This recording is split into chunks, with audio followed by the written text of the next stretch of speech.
Subscribe now. EU Debates. We are witnessing how Russia is weaponizing its energy supplies. And indeed, this is having global repercussions. Unfortunately, we're seeing the same pattern emerging in food security. Ukraine is one of the world's most fertile countries, and even its flag symbolizes the most common Ukrainian landscape, a yellow field of grain under blue, blue sky. Now, those fields of grain have been scorched. In Russian-occupied Ukraine, the Kremlin's army is confiscating grain stocks and machinery. For some, this brought back memories from a dark past, the times of the Soviets, crop seizures, and the devastating famine of the 1930s. Today, Russia's artillery is bombarding grain warehouses in Ukraine, deliberately. And Russian warships in the Black Sea are blockading Ukrainian ships full of wheat and sunflower seeds. The consequences of these shameful acts are there for everyone to see. Global wheat prices are skyrocketing, and it's the fragile countries and vulnerable populations that suffer the most. Bread prices in Lebanon have increased by 70%, and food shipments from Odessa could not reach Somalia. And on top of this, Russia is now hoarding its own food exports as a form of blackmail, holding back supplies to increase global prices or trading wheat in exchange for political support. This is using hunger and grain to wield power.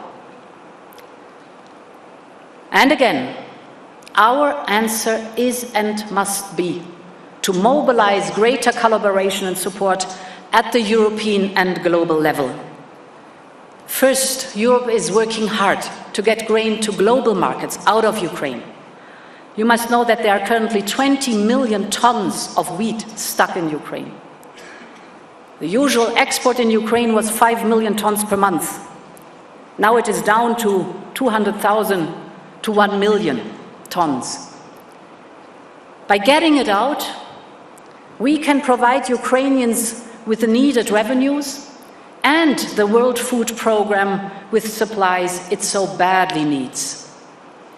So to do this, we are opening solidarity lines, we are linking Ukraine's borders to our ports, we're financing different modes of transportation so that Ukraine's grain can reach the most vulnerable countries in the world.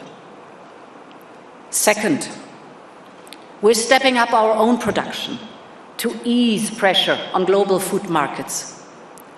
And we're working with the World Food Programme so that available stocks and additional countries are able to reach the products, to have the products at affordable prices. Global cooperation is the antidote against Russia's blackmail. Third, we're supporting Africa in becoming less dependent on food imports. Only 50 years ago, Africa produced all the food it needed. For centuries, countries like Egypt were the granaries of the world. Then climate change made water scarce, and the desert swallowed hundreds of kilometers of fertile land, year after year. Today, Africa is heavily dependent on food imports, and this makes it vulnerable. Therefore, an initiative to boost Africa's own production capacity will be critical to strengthen the continent's resilience.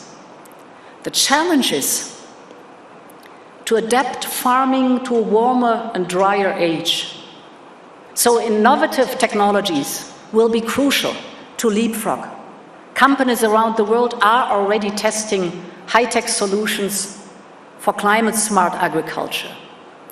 For example, precision irrigation, operating on power from renewable, or vertical farming, or nanotechnologies, which can cut the use of fossil fuels to produce fertilizers.